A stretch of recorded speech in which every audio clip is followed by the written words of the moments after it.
Excellent.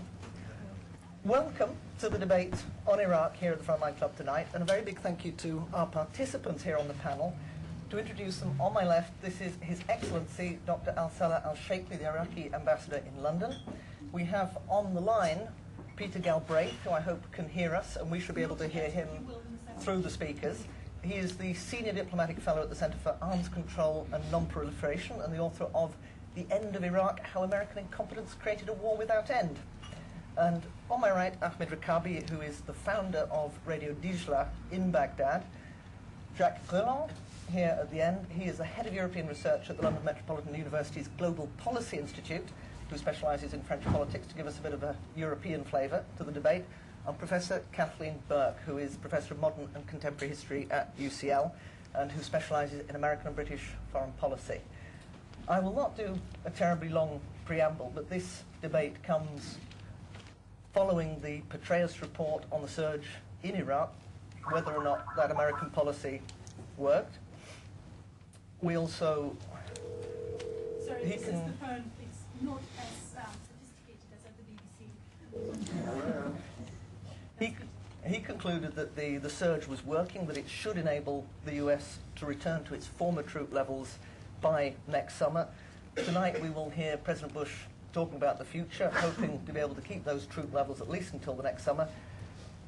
And I'm not an Iraq expert, but I was there embedded with the British troops during the invasion, so I saw a little bit of the initial phase of it and perhaps what some people might consider initial mistakes, allowing people to loot, that kind of thing. We're now more than 4 years on since the invasion. We've seen a civilian death toll in Iraq of more than 100,000 people. We've seen more than 3,700 US troops losing their lives in that time. Another 300 coalition troops, many of those British. At least 3 separate conflicts going on. Sectarian war between Sunni and Shia. Attacks on US forces by Sunni and Shia. And attacks by Al-Qaeda on the Americans, on civilians, and on Iraqi government forces. According to General Petraeus, the surge is working. Largely, security has improved. I would be very interested in finding out what our panelists make of what General Petraeus said and what they believe will happen in the near future and further on in the years to come. So let me start with you, Ambassador Shaikhly. What did you make of General Petraeus' report? Let me say first, thank you very much for inviting me. Actually, I didn't wait for the General's report. I went to Baghdad a couple of weeks ago to find out for myself. And I haven't been since 2005. And when I went now, I was expecting people to stop me from getting out of the green zone, the international zone. But nobody did. So I took a car with some precaution and went around Baghdad. I was amazed. In fact, you know, there are areas which doesn't mean much to many of you, where they were totally barren. There were no shops, there were no life. Suddenly, the whole place has come to life. Shops were open, children were playing football in open areas, and everything really springing back to life. There are still certain things. I mean, in your introduction, the Frontline Club, you called it a strategy. I don't regard it as a strategy. This is one of the prescriptions that have been tried. For the past 4 years, a number of prescriptions have been tried in Iraq. This time, this works. And I'm sure to you and me and many of you in this hall, it is so simple, so logical. You don't know why they haven't tried it before. I mean, it's quite easy. If you have a trouble in that area, you concentrate your force, you plug it out. And this is what they did. They concentrated, they knew exactly where everything was. It wasn't a big deal to go and take out Al-Qaeda. It wasn't a big deal. They knew exactly where the Mahdi militias were. They went exactly, targeted them, took them out. So why didn't they do it before? This is the mystery. But did the surge work? The answer is definitely yes. Ahmed Rikabi, do you share that view? You've come back very recently from Baghdad. Your radio station has had a lot of security problems of its own. Well, I came back from Iraq 4 days ago. Our station indeed had serious security problems. We were attacked by at least 100 members of Al-Qaeda, and 25 vehicles were involved in this attack. RPGs, machine guns, etc. Our chief of security was killed in this attack. However, the mystery I share with His Excellency the Ambassador, his descriptions of the situation. He said it's prescription and not strategy. I do agree with him, and I also agree with him that there are some mysterious things going on. The solutions are very easy, at least for many Iraqis. They see the solution every day. They wonder why the U.S. forces or the coalitions are not moving to this area or that area. For instance, Radio Dijla was occupied after the attack by Al-Qaeda for 30 hours. A radio station in the middle of Baghdad occupied by Al-Qaeda for 30 hours, and nobody moved in to, although they knew exactly where the radio station is, although Radio Dijla is one of the most popular radio stations in Baghdad, Al-Qaeda could have used it to announce whatever they wanted to announce or to put a statement on air. Still, nobody moved to help the station, and they blew up the station the day after the attack. So 30 hours Al-Qaeda sitting in a radio station, and one wonders why? Why? I mean, the solution is very easy. I made myself phone calls to officials and gave them the green light even to blow up the station if necessary, because we have 40 terrorists sitting inside the station. I believe since 2003, the solutions, at least, again, for the Iraqis were very clear and very obvious. We all know where Al-Qaeda was located, but still wonder why nobody moved to wipe Al-Qaeda from that place. One of the things which was, one of the advices which was given to the Americans in 2003, create good relations with the tribes. It took them 4 years to realize the importance of creating good relations with the tribes, and now we see that thanks to this relation, Al-Qaeda is getting weaker and weaker in Al-Anbar. Briefly though, did you feel safer now walking around Baghdad this time to, say, 4 years ago? The situation in Baghdad, the last thing I had, the last information I had was this morning from some of my colleagues who are still in Baghdad. They told me that the situation is actually much better than a week ago. So it is getting better, yes. I'd like to bring in Peter Galbraith at this moment. You can't see him, but hopefully he can hear us. Peter, are you hearing us? I am. Excellent. What do you make of the General Petraeus' assessment that, by and large, the surge has worked?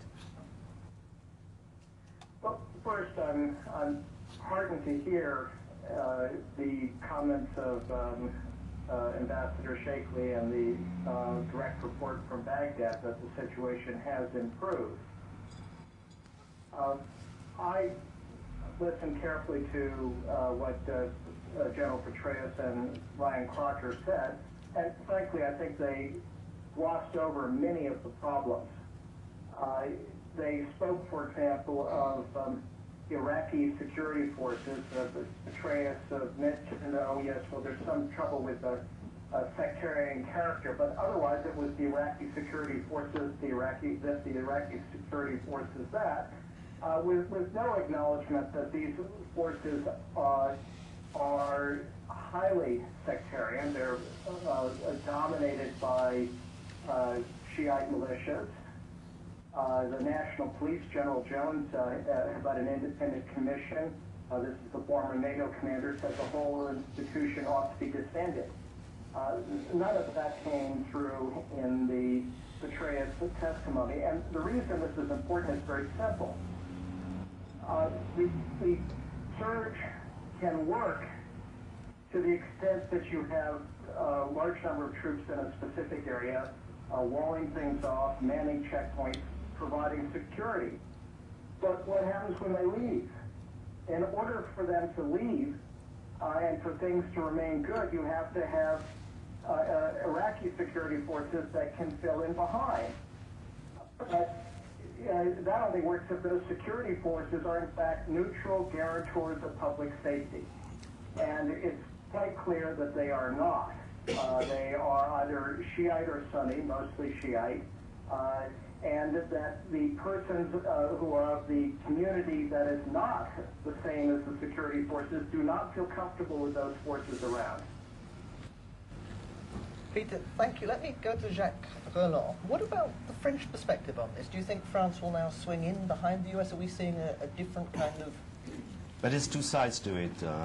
On one hand, as far as the Iraqi situation is considered, Sarkozy and Kouchner admit it is that the American adventure, there was an unmitigated disaster, not only for Iraq and the whole region, but also for Western interest, for security in Europe, etc. And Kouchner and Sarkozy made a point that our national security depends on what's happening in Baghdad, so that we need to try to do something about it. You also have to see the context of an eventual shift in foreign policy, but I won't go too much into that. But at this stage, quite happy to answer questions about it later.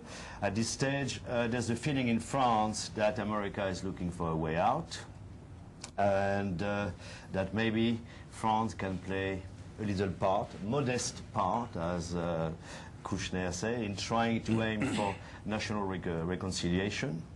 Kouchner has also said that he thinks that the current administration current government is an empty shell, and that al-Maliki's government has very little control over events there. His approach was to say the same approach that is adopted in Lebanon. And actually, the French view is that what's happening in Iraq is a Libanisation, or even worse, a Somalisation of Iraq. And that now what we have to try to go is for reconciliation, dialogue, and that the solution can only be political. The political situation can only be achieved whether there's a prospect of an American, a clear prospect, as Sarkozy put it, while Kouchner was a bit more elusive about that, less firm about it, but clear prospect. And as Sarkozy put it, I quote him there, then and only then can the international community start with the countries of the region be able to act to the best effect, to try to bring a political solution. And there's a hope France would like maybe to be involved. I think that they've remained indifferent, say, to Iraq in the last 4 years, and Sarkozy has said quite clearly that Jacques Chirac was right to oppose, but now we have to make the best of a bad situation. And maybe, and also timing the visit of Kouchner with the anniversary of the bombing of UN headquarters 4 years previously was a way to signal the desire to bring in the UN, if possible, and the resolution 1770, which was passed in August, seemed that maybe the UN would be ready to move cautiously toward that, act as a broker in the area to help other countries in the region to help for a political solution. That's the only way out, and the political situation can only be found if there is prospect of U.S. of the withdrawal from the occupation forces. Which Can I comment on? do? Please. The French, the Sarkozy administration, in fact, their approach has been very, very positive. If we can call France and Germany and others the rejectionist front, in fact, France had taken the initiative now. And it just happened during my visit. I was lucky that Kouchner arrived, and I had the chance to sit over the same table for lunch with him, and we had a long discussion on what I would call the French initiative, because as you know, in Europe there are like communities. A certain group of European countries follow France, other groups of European countries follow Germany, and so on. So if we have a breakthrough on one front, probably we will get others. Only today there was another statement, probably you haven't seen it yet, Jacques, by Kouchner, who said the only person at present we can work with is Maliki in Iraq. And that, of course, it doesn't give Maliki 100% carte blanche, but obviously within certain constraint, yes, definitely. The French has a great interest, and we have a great interest in France. I mean, obviously, if we are left just with one or two countries to rely on, obviously we're going to get things which may not be in the overall Iraqi interest. It is in the interest of France, it is in the interest of Germany, and many other European countries to come in to enlarge this coalition. At present, we don't need too many security stuff. We need economic assistance, and we need some kind of assistance in institution building, because unfortunately the entire Iraqi infrastructure was destroyed after 2003. Let me at this point bring in Professor Kathleen Burke, because this is talking about fresh allies, but one of the criticisms raised in Congress yesterday was that there were fears that Britain is wobbling, that Britain might even withdraw its troops or pull out before the task is actually accomplished. What do you make of that? Do you think that is a possibility? And if that happens, what impact will that have on the relationship between Britain and America? If there's one fundamental driver of British foreign policy, certainly since 1945 and even earlier, it's the need to co-opt American power for its own benefit. Now, if you're going to co-opt American power, you have to be a dependable ally. One needn't fall over the line as Blair did, but there has to be some fundamental belief in the Americans, for the Americans, that what they do that's an important policy, Britain, on the whole, will be with them. Now, this tells me that Britain will not withdraw all of its troops before the Americans do. That would be such a red line that it's unthinkable. I don't care who the Prime Minister is. In the way that domestic politics drives American foreign policy, the need to walk at the side of the major superpower drives Britain. That's not being sycophantic. That's being, this is what we need to support our interests, to protect our interests. And therefore, no matter which side the government is, I firmly believe that as long as the Americans were there, there's going to be British there. And Peter Galbraith mentioned in what he said of the sectarianism of police forces, security forces. I wanted to ask you, Ahmed Rakabi, what you think of that. Do you think that the Iraqi government can work towards unity, that the people can work towards unity, or are there simply too many divisions being revealed now for that to work? Well, no doubt that the Iraqi society today is a divided society. The sectarian violence is part of our daily life. And unfortunately, I don't see the Iraqi government capable of playing this role, the role of uniting the Iraqi people. It is not a problem of Nouri al-Maliki. It is not a problem of whoever the name of the Prime Minister. I think there are so many elements involved in this issue. We have to sort out our problems with the Iranians to sort out this problem. We have to sort out our problems with the Syrians to sort out this problem. We have to sort out our problems with the Turks, with the Saudis. It's a long list of players who are involved in this sectarian war or violence taking place in the country.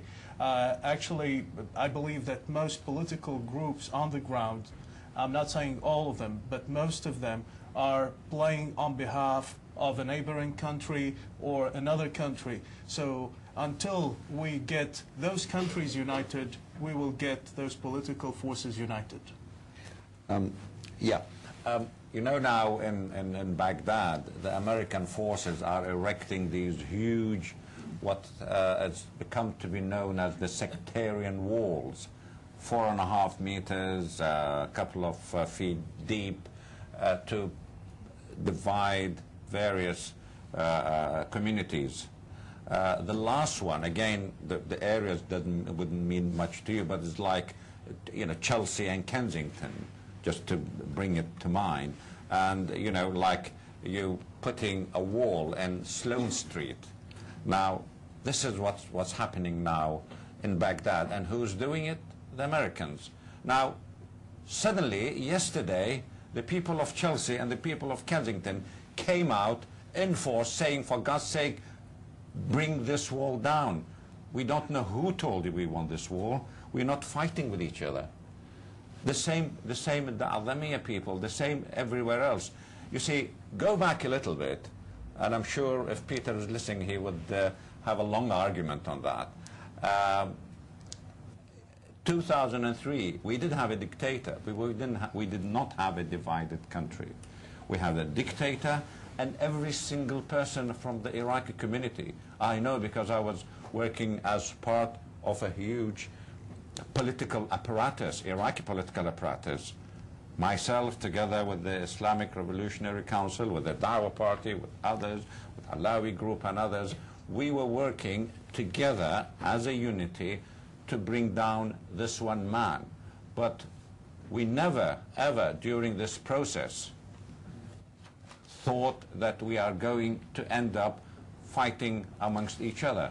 Now, that I can assure you, it is a virus that we have acquired from across our borders. And I think once our immunity system is strong enough within the country, we're going to overcome this. Peter Galbraith, I don't know if you could hear all of that, but don't you think it was worth it in order to get rid of Saddam Hussein? Well, I've argued that the peoples of Iraq are in fact much better off as a result of the invasion. After all, 80% of them are either Kurds or Shiites, two communities that had been brutally repressed by Saddam Hussein. And of course, there were also Sunnis that were repressed by the Saddam Hussein regime. My argument against the war is basically that the United States is much worse off because of the cost, because of the damage it's done to America's reputation in the world, and because the United States has been incapable of dealing with other much more serious security challenges to the United States. While we went into Iraq to eliminate WMD that turned out not to exist, North Korea's gone ahead and detonated a nuclear explosive device. Iran has resumed a nuclear program. We have a situation in Pakistan where Osama bin Laden has a 46% approval rating. Our main ally there, Pervez Musharraf, has a 37% approval rating, and George Bush has a 9% approval rating. And I could go on at considerable length. I would like to come back to something that Salah said. I think he's right that in the Iraqi opposition, as between the Sunnis and the Shiites, you did not have these kinds of divisions. But what happened was that the Americans came in with no plans for what they would do the day after they took Baghdad. They left a security void. You had then the looting. You had it filled by in the south by the Shiite religious parties. And you had then a sense of two things. First, on the part of the Shiites, a sense that their majority entitled them to rule. And from the part of the Sunnis, a sense that there was no order, that the Americans could be resisted effectively, and then the rise of the insurgency. And so that whatever the situation was before, you now have, and this was validated by democratic elections. 90% of the Shiites voted for Shiite religious parties who believe that their majority entitles them to rule Iraq and to define it as the Shiite state. Now, for the Sunnis, even those who dislike Saddam, it's very hard for them to accept that Iraq is defined by a branch of Islam that they are not a party of, and which, in their view, is aligned with the national enemy, Iran. And then there's the separate issue of Kurdistan. In 2003, just as today, the people of Kurdistan unanimously don't want Iraq. The leaders, yes, they are participating in the Iraqi process because it serves the interests of Kurdistan, but that is finished. There is no common Iraqi identity, and it's only fortunate that there is no conflict between Kurdistan and the rest of Iraq. But that's another a very important part of the country, that clearly has already left. Let me take that on to Jacques Grenon, because what's the view, or what does France make of the influence of Iran in all of this? Is France as worried perhaps as America is, as Britain is? They think that all the countries in the region should be involved, and that in the case of Iraq, you have to involve Iran. Sarkozy and Kouchner have already, you know, that there was this problem with Syria too, because for some reason Chirac, because the personal ties he had with Hariri, who was killed, refused to dialogue with Iraq. Now we want to bring, with Syria, want to bring Syria in. And as Sarkozy put in his speech, we have to start starting with the countries of the region. They have to be involved in trying to promote national reconciliation, because the main concern of France is that Iraq preserve its territorial integrity, that we don't see a partition of Iraq. And Kouchner, who's always been a great supporter of the Kurds, we know them very well, mentioned very recently that he had been very impressed by the fact that some of the Kurdish friends he had, who he knew as militant Kurdish, were now the champions of Iraqi nationalism, because they were part in government today. So, and there's an assumption also that on the part of the French that it is in the interest of the countries that to eventually bring stability to Iraq. So on this issue of involving Iran, as far as Iraq is concerned, definitely for.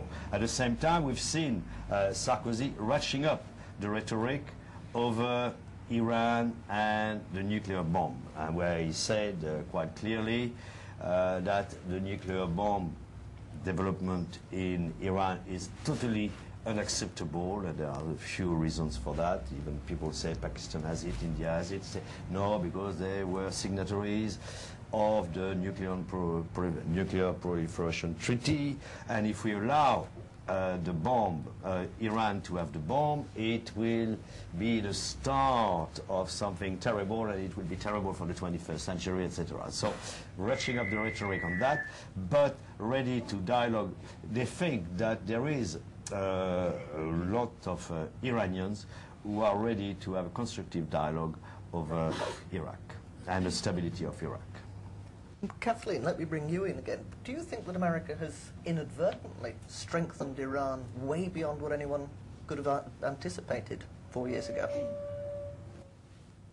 Depends what you mean by strengthen.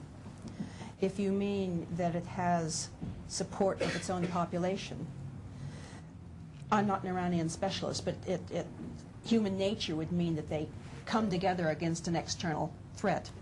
So I suspect that one does know, just from my own students, that reform attempts are now shut down because of fears that they're being supported by Americans or other outsiders. In terms of surrounding Arab nations, I mean, my colleagues would know better than me, but it seems to me that Persia, as was, Iran as is, has always been a threat to the Arab nations.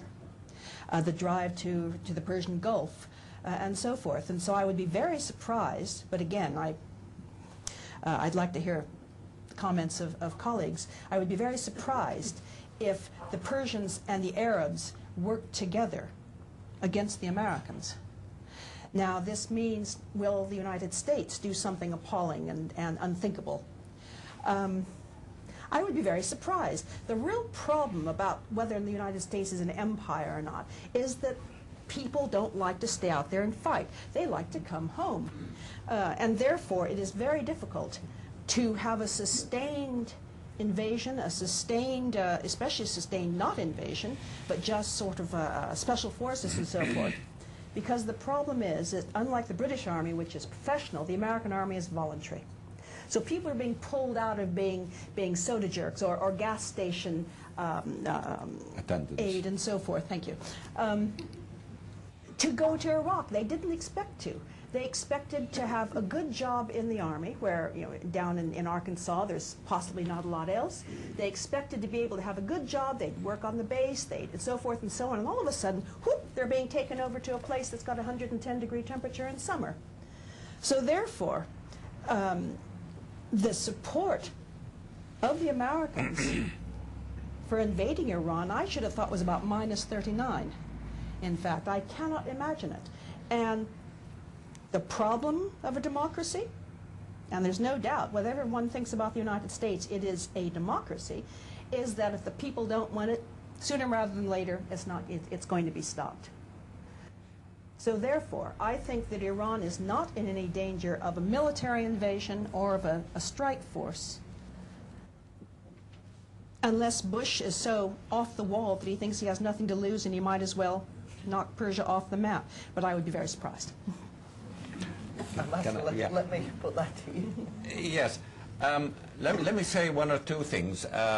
Did the United States have a plan before they went into Iraq? Well, you know, the United States is a huge thing. You have the Defense Department, you have the State Department, you have various security agencies, you have the White House, National Security. So who did have the plan and who didn't? As far as I know, and I was one of those who actually worked on a plan, the State Department did have a plan for Iraq. 52 volumes of it. That's the drawback, isn't it? 52 volumes of a plan. And don't take it from me, Mike Jackson, the previous Chief of Staff of the British Army, says so in his book. Did have a plan. However, that was set aside and the whole thing was given to the Defense Department, who, as it turned out, did not have a plan. And they played it as it came. And this is the trouble. And of course, when you have few advisors, Iraqi advisors, who have left Iraq since the age of 9 and who didn't know much about anything in the country, and obviously, and this is very important, everybody did have their own agenda, so this is what happened. So when I said earlier on, when I began that the surge as a prescription did work, this was the last of many prescriptions that, you know, the patient was dying and he was given something else, and then of course they discovered the surge. The surge did work. Eventually it did work. What again the United States didn't know, that as they planned to go into Iraq, the coalition, other people were planning to do the same. Iran was planning to go into Iraq. Turkey was planning to go into Iraq. Syria was planning to go into Iraq. And they did it their own way. They didn't do it within the glaring media. They did it quite nicely. There were thousands of infiltrators from all borders into Iraq before the Americans set foot into the country. So when the United States came in, they were all waiting, dormant, to see what's going to happen next. End of third week of the entrance of United States forces into Iraq, what does Paul Wolfowitz say? Today in Baghdad, tomorrow in Tehran and Damascus. Well, so what do you expect? If you are a leader of a country and you think, tomorrow they're coming to my country, well, I'm going to do my damnedest to stop people crossing the borders. And this is what's happening. People trying to fight a preventive war outside their own borders. Proxy war. That's right. No. People, other people trying to fight in Iraq, both our neighbors and other people. So this is why I said once we get back our immune system, we'll be all right. But you know, once and unfortunately we're going to lose a great deal. We're going to hemorrhage a great deal. But eventually we're going to get our own immunity system and get back. So yes, there are interferences from various sides. Each country, they have their own agenda. They're not interested in the interests of Iraqis. I mean, I'm a diplomat, but listen to the politicians. They all palsy-walsy, you know, our Iraqi brothers this, we feel so sorry for them, you know, we believe it. But don't believe it. It's not true. Ahmed, Well, I'd like to help His Excellency because I'm not a diplomat, so I'll take the freedom. I'd like to go back to the days of the Iraqi opposition. All the Iraqi opposition is currently the ruler of the country in Iraq. I believe the Iraqi opposition was divided in reality, but united on the surface. Already, before the fall of Saddam Hussein, we had people who belonged to the State Department, and we had groups who belonged to the Pentagon. So, and the U.S. administration was, as many of you knows about this, was not united on Iraq, on its views regarding the future of Iraq after Saddam Hussein. Yes, as His Excellency mentioned, there was a plan. We had a State Department plan, and it took almost 2 years to prepare this plan. Many Iraqi senior generals who served in the Iraqi army for many years were involved in this plan. For instance, General Najib Salah, one of the names which comes to my mind right now. I myself was involved in one of the plans, and other people were involved in other things. So there was a plan which lasted almost 2 years. We had a network over the internet. We wrote to each other. We added ideas. And there was a plan for the oil after Saddam. There was a plan for the education after Saddam. There was a plan for the police forces after Saddam.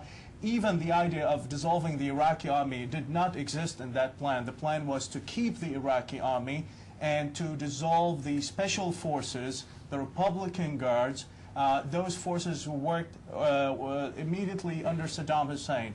But the idea was to keep the regular army. What happened is, because this was the State Department plan, the Pentagon simply threw it in the waste bin immediately. Although they didn't have a plan, they tried to make a plan within a couple of weeks, a very bad plan, which didn't work. And the problem is, they refused to listen. This is the other serious problem. They didn't want to listen. And they've created all this. I mean, the thing is that the U.S., I don't want to say the U.S., I always say, which U.S. are we talking about? What America are we talking about? The America of the State Department, or is it the America of the Pentagon, or is it the America of the White House? So whatever is the America who decided to, what happened in Iraq, they did so many mistakes. We had American tribes in Iraq. We didn't have one American tribe in Iraq. We had American tribes actually living in Baghdad, and they simply didn't like each other. They were trying to destroy the job of each other.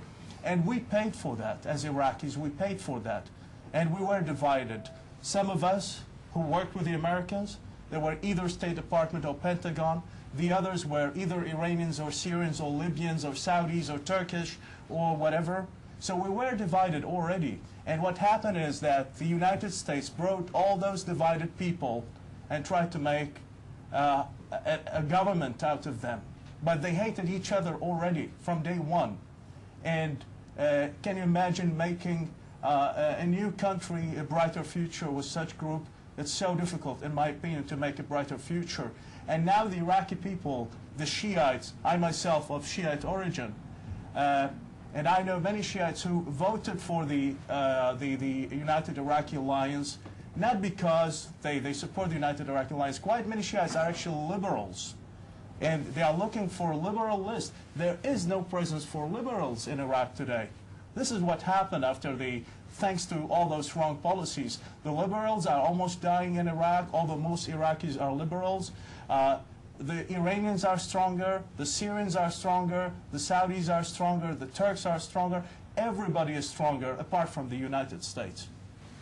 Peter Galbraith, let me bring you in here. What's your prescription for boosting Iraq's immune system now? Do you think it ever will be the model liberal democracy that the Bush administration wanted? I don't think that the country is going to survive as a single country, and I think it's a fool's errand to try to engage in nation building of a country that in fact never worked. Iraq was put together at the end of the First World War by the British They installed a Sunni monarch from Arabia as the king. He maintained power with a Sunni-dominated army, a Sunni-dominated bureaucracy, over a Shiite majority and over a Kurdish population that never wanted to be part of the country. 2003, the Americans came in, unwittingly, they got rid of the last of these Sunni monarchs. They defeated and dissolved the army. They allowed looters to destroy the bureaucracy. They dissolved the Ba'ath Party and the security services, and it shouldn't have surprised anyone that the country then fell apart. Now, the question I have is, why, for example, should we put Kurdistan back in Iraq? Do we want to reassemble the Soviet Union or Czechoslovakia? I mean, you could talk about Kurdish leaders, Kushner, hearing about their role in the center, but has Kurdistan agreed to give up any of its powers? It has its own army, the Iraqi army, for being on Kurdish territory. It's illegal to fly the Iraqi flag. When the president of Iraq, who's a Kurd, goes any place, the Iraqi flag flies, except in his own region of Kurdistan.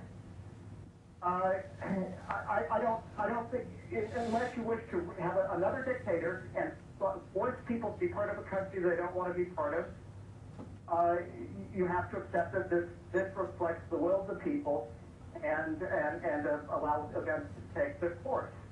Now, as between the Sunnis and the Shiites, I don't see how you can build institutions that are non-sectarian. And therefore, if you can't do that, it seems to me that what is now going on, where the Americans are building up a Sunni militia, which is prepared to provide order in Anbar and perhaps in some of the other Sunni areas. It's taking on the more extreme element, Al-Qaeda. But we shouldn't be under any illusion. Just after Al-Qaeda, it hates the Iraqi government because it sees that associated with an alien group. I don't see how you can bring those people back in to have a shared sense of a common Iraqi identity. I agree that the Sunnis and the Shiites both think of themselves as Iraqi, which the Kurds don't. I mean, to talk to an ordinary Kurd calling the Iraqi is an insult. But for Sunnis and Shiites, they both identify as Iraqis. The trouble is they have very different views of what that actually means. And I don't see that we can overcome that, at least for a very long period of time. Finally, I think we're glossing over some points as to what actually happened and the role of these foreign powers. The largest Shiite party in Iraq was called the Supreme Council for the Islamic Revolution in Iraq. It was founded by Khomeini in Iran in 1982. Its militia is the Badr Corps, now Badr Organization, was also founded in Iran, funded by the Iranians, officered by the Iranians, armed by the Iranians, infiltrated back into Iraq by the Iranians. It just as Salah described in the days as the American troops were coming back in, with the elections, they took over the Interior Ministry, placed their own people through the National Police. They basically dominate the upper ranks of the military. And they are very close to Iran, as is the entire government. They've concluded military agreement with Iran. They've freed links of pipelines with the two systems. Abdulaziz Hakim, the head of a series talking about paying the Iranians reparations for the Iran-Iraq war. This is a connection, and I understand it. Iran actually had been a true friend to many of the Iraqi Shiites, and when the U.S., for example, abandoned them after the uprising in 1991. And just one final point, I think what Salah described about the future of the Iraq project is exactly right. It's a very sad story, but it's worth noting that if Bremer, in his memoir, says that he wasn't even told about it. He arrived in Iraq and learned about it from news accounts, and when he turned to Ryan Crocker, again, this is from his memoir, and asked about it, Crocker basically said it wasn't a serious study, it was a make-work project for the Iraqi exiles, and frankly, that's what I always understood it to be. It's a great tragedy that the people who went out who knew nothing about Iraq, knew nothing about nation building, thought that they knew more and they could do a better job of running the country than the peoples of Iraq themselves. And I think perhaps the greatest mistake we made was not forming an interim government. It obviously wouldn't have been perfect. It would have made many mistakes, but it couldn't have done worse than what the Coalition Provisional Authority did. Ambassador Shaikhly, can the nation hold together? I mean, I know Peter is really trying to promote his book, so that's I don't blame him. I read it, Peter. So if you remember, he gave me a copy in Erbil. I do. The end of Iraq. Yes, I know. That was for the audience. Yeah. Well, anyway, it's a good book. You should read it. But I honestly, you know, the Kurds, whom I'm very close to, they are the power that's holding Iraq together. And anybody who tells you otherwise is mistaken. In fact, they're the people, they're the most liberal, compromising, wise, because they have already had good 10 years ahead of the experience of the people who are presently in charge of politics and administering the country. So people like President Talabani, he can put anything together. He can amalgamate anything together. I mean, he is a magician of a politician. So as a politician, and the Peshmerga itself, you probably don't follow these things on a daily basis like I do, because it's my job. They have played such a big role in the stabilizing Baghdad itself. They have played such a big role in, with the assistance of the American air support, in getting rid of Qaeda and Hebrin area and various other areas. So really, they are of paramount importance to the Iraqi nationhood. Now, think, the Kurds are going to have a state tomorrow, which I know from people like Masoud Barzani and others, they would aspire to have a state, and I have no problem with that. But how that state going to live with 4 unfriendly nations on their borders? They have Turkey, Iran, Iraq to the south, and Syria. Now, they have to come to some agreement with either of these countries to live together. Now, never in the history of Iraq, since, as Peter said, Iraq was put together, Iraqi politics ever began on sectarian basis.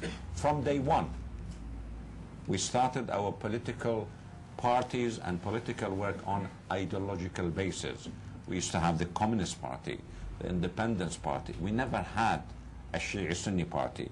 This is why in 2003, when the rise of some religious parties, the Sunnis, between two brackets, were at a loss.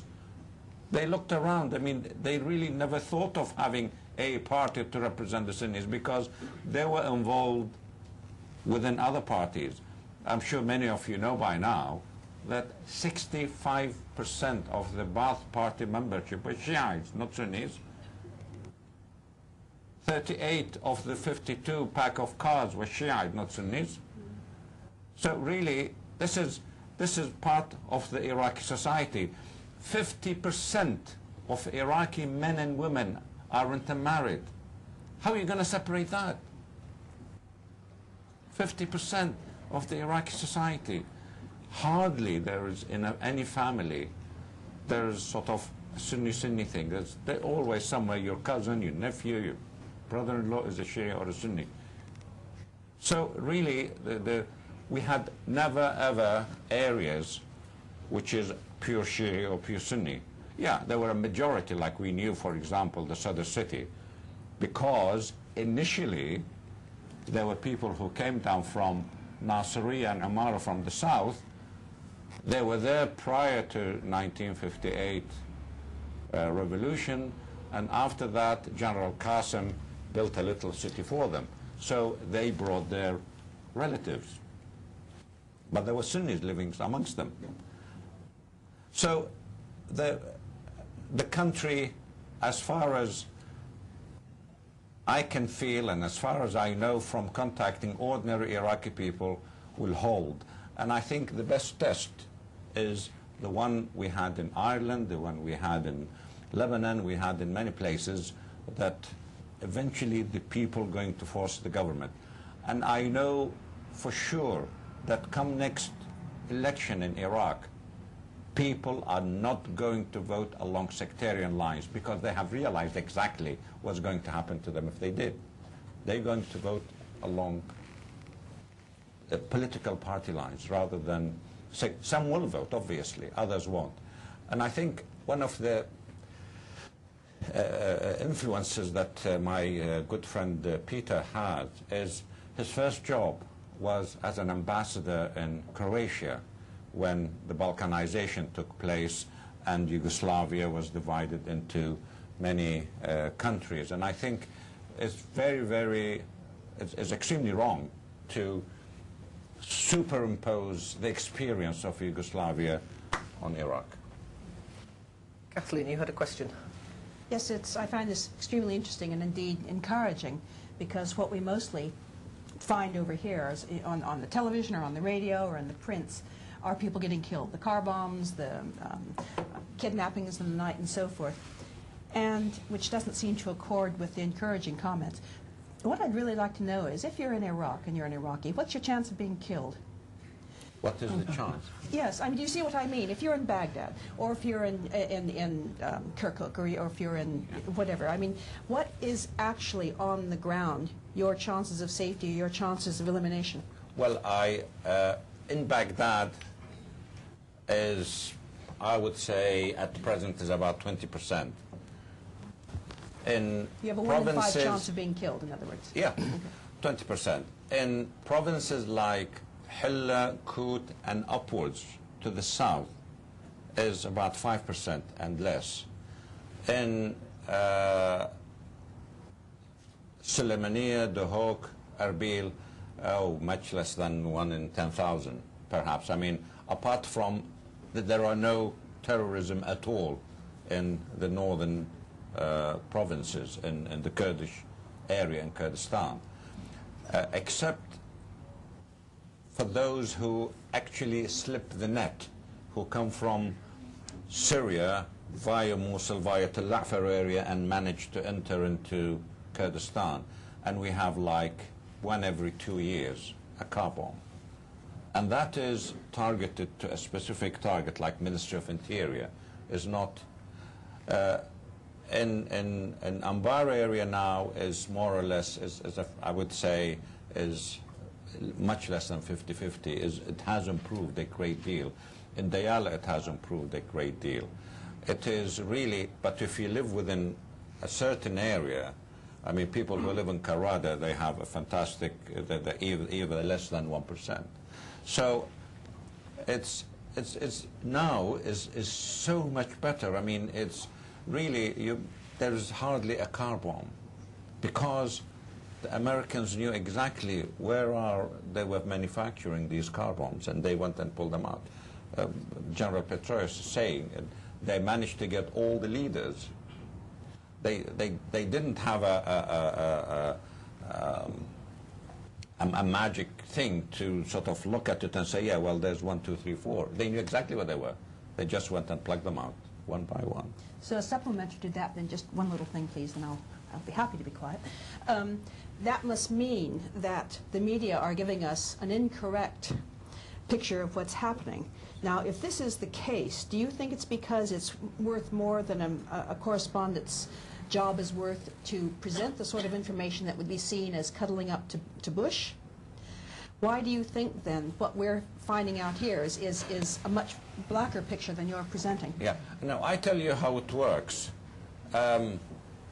Many years ago, 30 years ago, I for the first time, I went to New York, and I worked with the United Nations, and every time at 6 o'clock, I came back with the news on. And at every news, it started like somebody was pushed on the track, somebody was killed in 3rd Avenue, and for about 3 months, I didn't go out because I thought there was a siege in New York.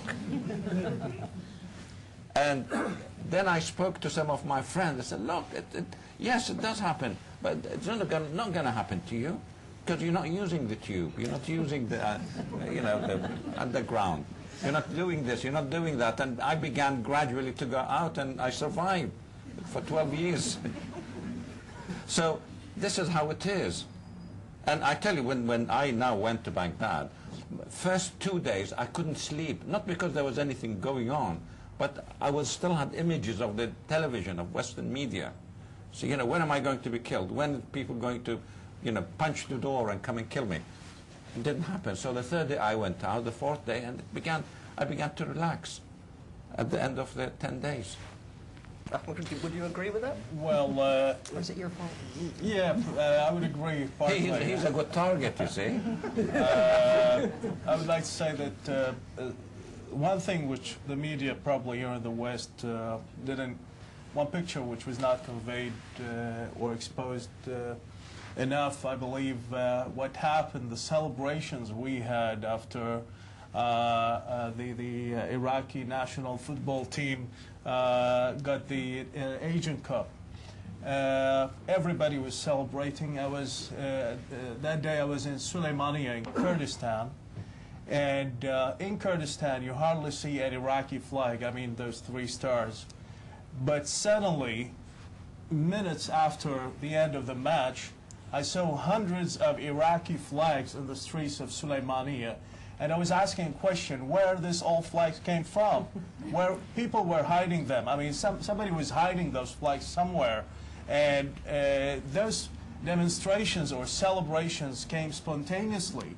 So when somebody speaks about dividing Iraq, I would like also to add something, that not only Shiites were members of the Ba'ath Party, even Kurds who are not of the Arab race were members of the Ba'ath National Party, which is an Arabic national party, and the Kurds are not Arabs. So we had also Kurdish members in the Ba'ath Party.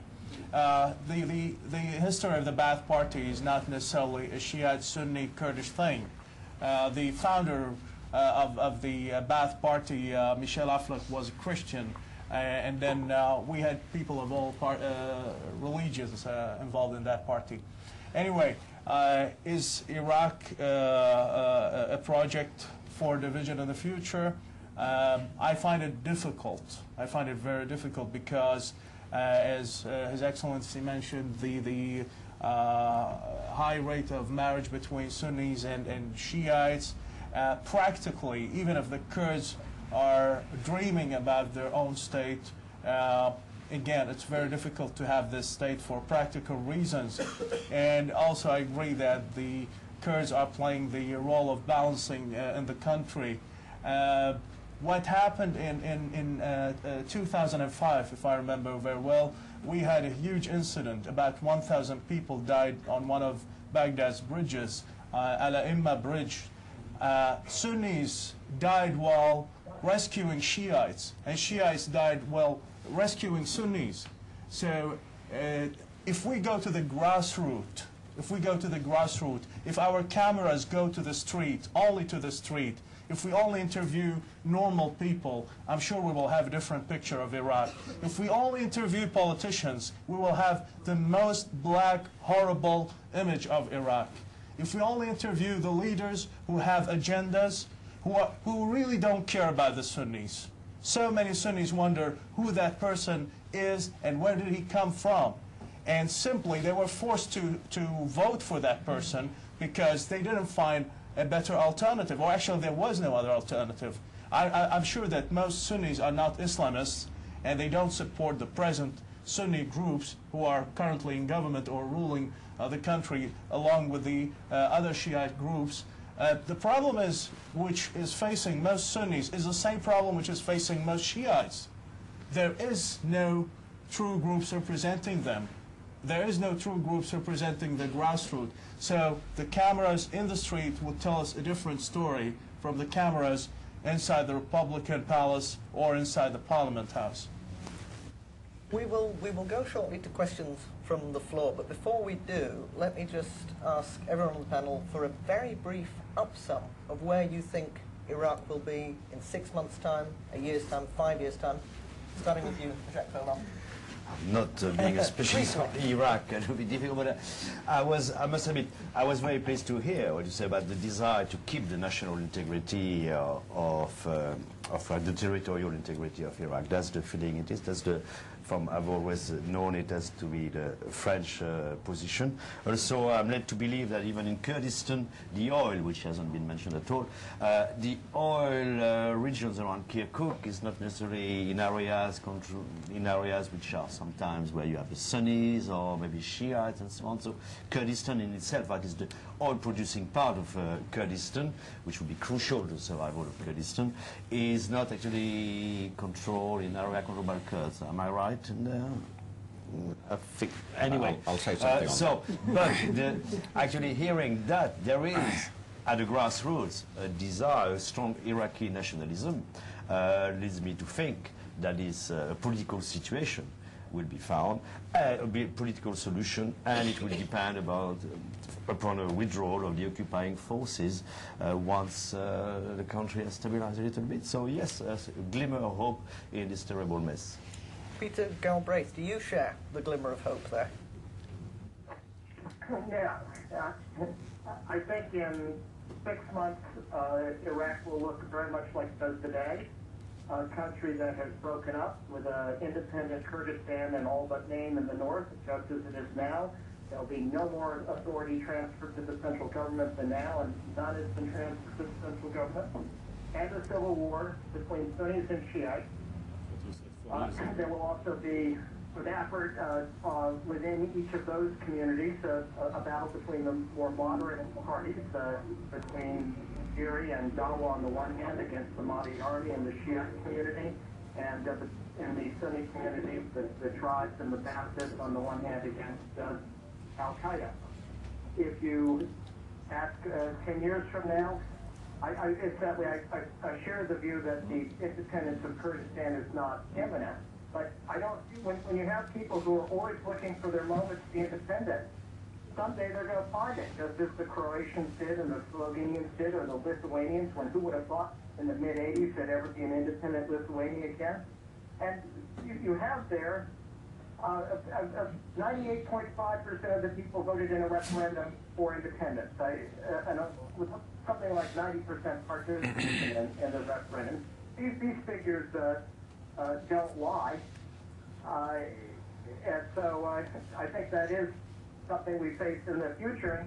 And I would say that what we ought to do is not repeat the mistake of Yugoslavia. In Yugoslavia, the mistake committed by the Europeans and by the first Bush administration was to be totally committed to trying to hold Yugoslavia together right up until it actually broke apart. That was not achievable. But what was achievable is to prevent the war that followed the breakup. Now, we can't prevent the war in Iraq, but we can certainly seek to limit the violence that's associated with the breakup. God didn't create any country.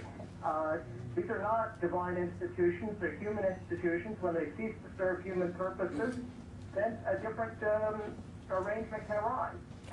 And the terrible thing is not the loss of some set of lines on a map, whether it's Iraq or anyplace else.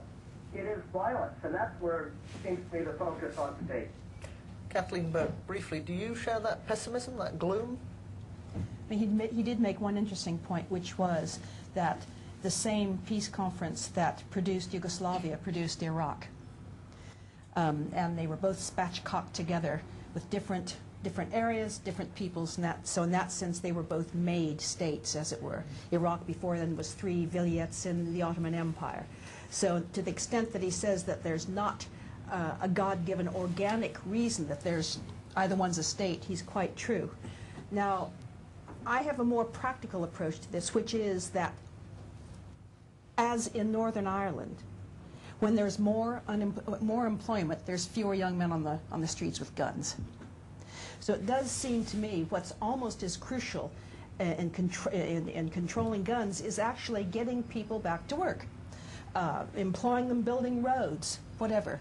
And that would do as much as anything the Americans can do, I suspect, to allow Iraq to grow itself back together, to weave together the communities in a way that's safe, that you can go out of the house, you can see your neighbor without a fear that you won't go back. Therefore, I should have thought that to the extent that the Americans can provide the money and indeed the initiative and the sustained will, that they can help create a better state, but it's not going to be by imposing it on top. It's going to be by encouraging these things from the bottom. Otherwise, I think that in 6 years, in 1 year, it will be not a great deal better, I don't think, because there's no obvious reason why it ought to be. Ahmed Rakabi, pessimist, optimist? Well, there's a survey on Radio Dijla's website. So far we have 700 people who answered the question in that survey. Are you pessimistic and do you think that it would take 10 years or more to sort out the problems of Iraq? No, I'm very optimistic. I expect this to happen any moment. The third option, I expect things to be better in a year. The fourth option, I expect them to be better in 3 years. Now, 60% of the participants expect things to be better at least after 10 years, and 24% are optimistic, and the remaining slice is people who believe that things will get better in 1 or 2 or 3 years. I believe we have a long way before things becomes normal in Iraq. We need to deal with the sorrows of the past. We need to deal with our past. We're still living in the past. Saddam Hussein was executed, but he still rules Iraq. The mentality which was created under Saddam Hussein is still ruling the country. We need to get rid of that mentality. The Shiites are still living in the times of reaction. They are still reacting to the policies of Saddam Hussein. The Kurds are still reacting in their daily life to the policies of Saddam Hussein. So we need to turn the page. In order to turn the page and start a new page, we need to deal with our past. Unfortunately, we haven't dealt with that past properly. We were not given the chance to cry. We were not given the chance to celebrate after the fall of Saddam Hussein. I myself have waited 35 years to see the end of Saddam Hussein. But the day he fell, yes, it was a moment of joy. But I couldn't enjoy this. I couldn't enjoy this for a long time. And even his execution, I don't see it as a way of dealing with the past. There's so much we need to do. This is one thing we need to do. We need to speak properly with the neighboring countries. We need to open the door for the new generation, for the new political ideas. In my opinion, the United States, Britain should open the door for the new generation of Iraqi politicians. We are still dealing with the ideas of the 60s. We are still dealing with the ideas of the 70s. We don't see any new blood coming. The only new blood, the most young politicians in Iraq today are those who belong to the Sadr trend. And we know that they're causing quite many problems. This is the only young politician group or group of politicians in Iraq. So where are the young liberals? Where are all those people who have ideas? No one is giving them a chance. I'm sure that even if we have a political liberal party today, even if everybody wants to vote for that party, they won't win because they don't have weapons. They can't fight. They can't defend themselves. So there are so many things to do. But if we carry on like this, only a divine intervention will help our country. Ambassador, last time from you before the question. Yeah, I think we need a little bit more than divine intervention. Undependable. I do not expect for the next 6 months, 1 year, we will get a significant or noticeable improvement because we still have not come to the question of reconciliation. We need to understand each other. The funny thing is that since 1916, 1921 when we had the monarchy, up to 1958, from then on we had military rule. Now we never ever had any sectarian strife. We never fought each other the way we are doing now. And this is why, in my early intervention, I said this is a virus that must have come from beyond our borders, because this, why hasn't it happened? Okay, Saddam was a dictator for the past 35 years. How about the period before then? Okay, we had military rule after 1958. We had the monarchy.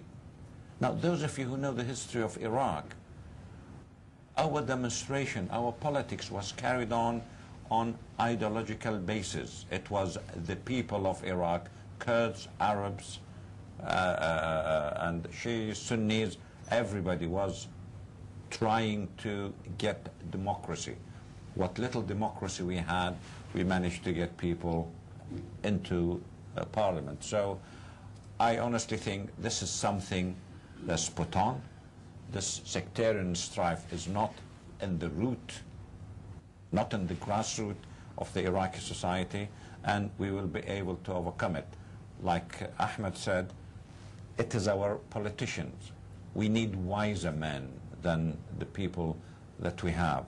We have people who can speak reconciliation, people who can look beyond the present sectarian divide, people who can look at Iraq in general. Now, as for our Kurdish brethren, I have supported the cause since, 1968-69, and I was one of those who were involved in drafting the 1971 March Declaration, etc.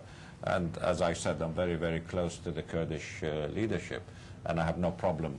If they want to have independence tomorrow, well, I'll vote for that. However, this is as a person. But the Kurdish leadership is very wise. They know exactly what they're doing, and really one admires them for that. The question of oil doesn't enter into it. Kurdistan, for example, has so much more resources. If you take item for item, Kurdistan has more to offer than Dubai. It has the water, it has the climate, it snows in the winter, you can ice skate, you can do all sorts of things in Kurdistan which you can't do in Dubai. You want to swim, you want the sunshine, you want the history, archaeology, the tourism is there, but nobody managed to do it. So they really don't need the oil. They do have the oil, by the way. Now, it's there. It has not been prevented by previous regimes. Now there's oil in Duhok, there's oil in Zakho, there's oil in Taqtaq, there's oil everywhere. Now, again, when you talk about the Sunni Shia thing, the middle and the south, the middle of Iraq, many of you know that, an area called east of Baghdad, it has more oil than Saudi Arabia. In Anbar area, which is a Sunni area, it has more gas than Qatar. So really, Iraq is full of resources. If we have the good management, and this is the trouble. We need, somebody was promoting a government of technicians. Well, as I said, I'm a diplomat. I cannot talk about what the politicians might or might not do. But there are so many options, there are so many alternatives that if we take it, we have proved in the 70s that we can really achieve very high rates of economic progress. 19–20% during the mid-70s, even without the oil. So really, the Iraqis are achievers, given the chance. And I think probably, and this is some kind of a phobia we may have, that the area doesn't want Iraq to go back to its real potential, because we have proved once upon a time we can do it. And I think, given the right leadership, we definitely can achieve it. On that note, we haven't left very long for your questions, but we'll have them now. And if you can wait for the microphone to come to you, Marina will bring it. If we take you at the back. Because we have until 9 o'clock, so short questions. Yeah, very briefly, will the ambassador let us know his estimate for the number of civilian deaths in Iraq since 2003? And also, U.S. Ambassador to Iraq, former U.S. Ambassador Khalizad, has been defending his role in the drafting of the Iraqi oil law. I wondered what the ambassador felt about U.S. influence over the Iraq law, oil law.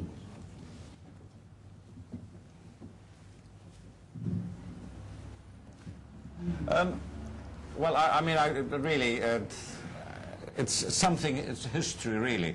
You know, one of the things I do is head count. I don't know how many people died. It's regrettable that anybody died, but I honestly don't know. But what I know, there were more people killed by terrorist act than any other act in Iraq. In other words, there is talk about the coalition killing Iraqis. Well, this is not, I mean, it might happen accidentally, but this is not the case. More Iraqis killed by terrorism than anything else in the country. Did Zalmay Khalilzad draft the oil law? I can assure you he didn't. And I know that for sure. And I know that for sure.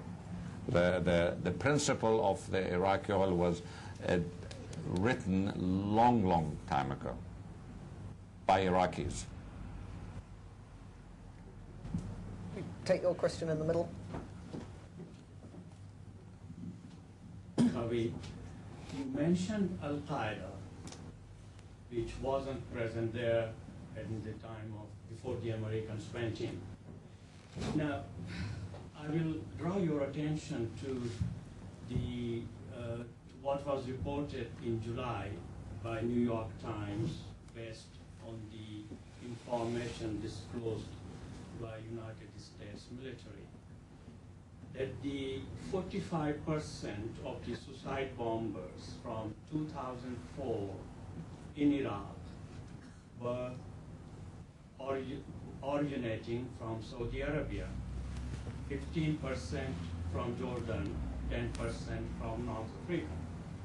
Now, they presumably were all Sunnis. And also, you would have been aware that one of the very prominent Wahhabi sheikhs in February, I believe, gave a fatwa that killing the Shias was a priority over killing the Jews and Christians. And considering that Saudi Arabia is now determined not to see the Shia rule in Iraq, and that your only support in the Muslim country comes from Iran, nobody else supports you. How do you see another Karbala taking place in perhaps a few years' time between the Sunni Arabs and Sunnis from Afghanistan and Pakistan and the Shias, wherever they are? I honestly, I mean, I didn't get the question, but let me just answer my understanding of what you're trying to say. There were no Al-Qaeda in Iraq before 2003. This is not true, because in camps near an area called Salman Park and in other areas, there were a minimum of 5,000 to 6,000 Arab terrorist training. Whether they were Al-Qaeda or otherwise, I'm not sure. And as the American troops progressed from Nasiriyah down, the Iraqi army, as you know, they evaporated. The resistance were Arab fighters as they came down. And the stiff resistance in Nasiriyah, if you recall, that they had a week of torrential rain and they were bogged down. And the resistance at that time were Arab fighters. Now, a lot of them, there were dormant Iraqis, and a great deal of them came from Saudi Arabia. Now, the route, as we have discovered recently, is via Syria. They arrive from Saudi Arabia to Syria and as tourists, and then they come in through Syria. It's unfortunate. So really, yes, more Iraqis were killed by Al-Qaeda than anybody else. And the trouble with the Al-Qaeda killing is it is so indiscriminate. I mean, bombing at a primary school or a shopping center, this is terrible. It's not achieving anything. Not achieving anything. I mean, really, I honestly do not, perhaps I'm a bit backward, but cannot understand the mentality of people who operate in that way. Whose heart and mind they trying to win? It's terrible, and I'm glad that the surge had managed to get rid of them, and they are the ones, in fact, they were trying to foment sectarian conflict within Iraqis. They were killing Shias and they were killing Sunnis, and they were blowing one Shia mosque and they were blowing another Sunni mosque so that they would fight with each other. And they succeeded because, as I'm saying, prior to that, we never fought with each other. I mean, I lived in an area called University Quarters in the 70s. We had all sorts of, we never asked each other, but we knew from the name, so-and-so was a Shia, so-and-so, because you could tell. And every Thursday night, which is equivalent to your Saturday night, we got together for a game of cards and a meal. Every Thursday in somebody's house. You never thought twice who your neighbor was, whether he was Shia or Sunni. And you know what? Now when they are driven by these armed gangs from certain areas, like I have a Shia neighbor, and I'm driven out, what I do, I'll give him the key to my house, say, could you please look after it, and he will look after it for me till I come back. This is the kind of brotherhood that there is in the country. Ahmed, do you want to come in? Well, there is a cemetery somewhere in Baghdad. It's called the Cemetery of the Arab Martyrs. These are people who actually lived in Iraq before the fall of Saddam Hussein, and quite many of them adopted the ideas of Al-Qaeda or the Wahhabi ideology, because Al-Qaeda adopts the Wahhabi ideology. So we already had them in Iraq before the fall of Saddam Hussein. They existed. I don't know how many Iraqis were Wahhabis before the fall of Saddam Hussein, but we had at least a few hundred Wahhabis in Baghdad. Much more than that, actually. I don't know the number, but I believe much more. And so they existed there. At least their ideology, their philosophy existed before the fall of Saddam Hussein. Now, after the fall of Saddam Hussein in May 2003, they've started to get stronger and stronger in Fallujah. We started to have people coming from Chechnya, from Egypt, from Afghanistan. They started to become more organized, and Zarqawi got into Iraq in 2003. However, the most miserable areas in Iraq are the areas under the control of Al-Qaeda. And in those areas, you would find the majority of people living there Sunnis. While Al-Qaeda claim to be defending the Sunnis, they don't allow anyone from the municipality to come and clean the streets in the Sunni areas. They don't allow anyone to come and repair the electricity in the Sunni areas. So those paying the highest price because of Al-Qaeda existence actually are the Sunnis. Now, the Shiite paid a very heavy price in the first 2 years because thousands of them were slaughtered by Al-Qaeda. And people are starting to differ now between the Sunnis, Al-Qaeda. Al-Qaeda doesn't have a Sunni Shiite project. They have a project to destroy all Iraqis, and they consider even the Sunnis who don't agree with them as infidels. This is one fact that the Sunnis in Iraq are starting to realize, quite many of them, at least those who believed in Al-Qaeda at some point. Now, there is another thing with the Iranian, you mentioned Iran and the Shia. I must say that the Shiites of Iraq are the sons of the Sumerians, of the Babylonians, and they are so proud of their roots and their history. They're Semite. Sorry? They are Semite. They are Semite, and they're not Persians. And they happen to have the same religious belief as the Iranians. And by the way, the Iranians, just 500 years ago, they were not Shiites, they were Sunnis, and they hated the Shiites at that time. So there is no Shiite race.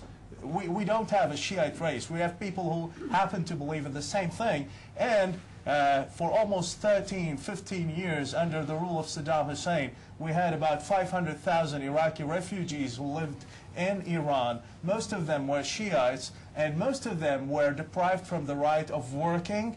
They were deprived from the right of marrying. They were deprived from the minimum human rights, which you would find in the countries of the infidels, as they used to describe them. That means Britain and the United States and other countries. Now, people keep saying that the Shiites are ruling Iraq. This is a big lie. There are a Shiite person sitting in the government, but not the Shiites ruling Iraq, because Nasiriyah is still as it was left in 1965. No street was built in Nasiriyah. We don't have skyscrapers in the Shiite areas. We still have a big misery going on there. Nothing was built in the Shiites area. So, I mean, what are the benefits which the Shiites got from having Shiites sitting in the government? We didn't have any benefits. Tikrit, under the days of Saddam Hussein, yes, it had benefits. Saddam Hussein did something for Tikrit. He built palaces, he built nice streets, he built something. But I don't like to call it a Shiite government because it's not giving anything in the interest of the Shiites. We have time, I'm afraid, for one very last brief question and answer at the back. Haidar Safi, Iraqi journalist. I have a comment about, and many times the people would like to compare Iraq to Yugoslavia. The situation is quite different between Iraq and Yugoslavia. Yugoslavia started with a civil war, then foreign invasion, interference. And then while Iraq was a united country, and then it was the civil war, what so-called civil war, was a result of the invasion. Second thing, just a comment to His Excellency, our ambassador. Failing to protect the citizens is make you also responsible. I don't mean you. I mean the government responsible for the killing of the civilians. I think you know much better than me that many ministers resigned from the government. Many government resigned or started new election just because they failed to deal with a disaster or a crisis in their country. Thank you. One very, very last one.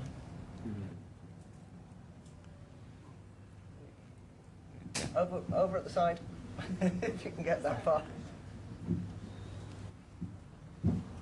I just wanted to ask, with so many American air bases and this vast embassy that's being constructed, do you really believe that the Americans are ever going to leave, either because they believe that their presence can help the Iraqi people, or perhaps because they don't really give a damn, and that their intention is to control Iraq for their own benefit and for the control of the oil and any other strategic interests in the benefit of perhaps another country in the locality?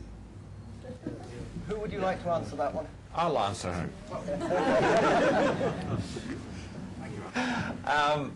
Look, so long as there is democracy in the United States, then I'm very comfortable.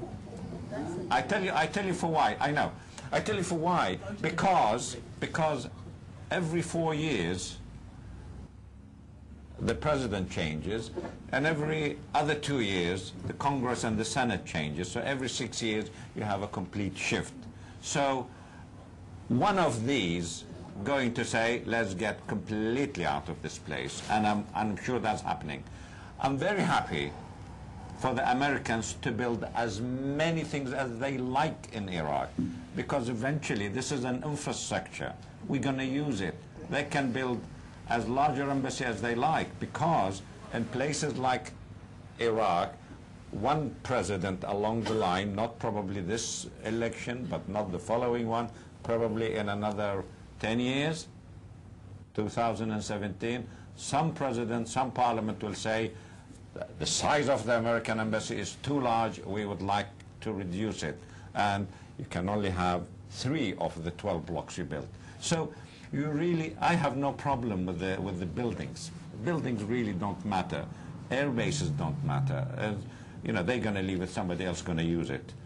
I don't want to give you a comparison from another country because it's in trouble at present, where people have left infrastructure behind and they left it. So it's fine. I have no problem. It's, you know, anybody can build anything they like in Iraq. They're going to leave it eventually if they're not Iraqis. Well, in 2004, at the end of 2004, I was asked by CNN, how does the Iraqi view the American presence in their country? And I said, I'll answer with one sentence, and I'm going to use it to end this meeting. Yankees go home, but take us with you. So. On that note, I would like to thank our panel very much indeed, and thank you to Peter Galbraith on the line there as well. And thank you all for being here tonight.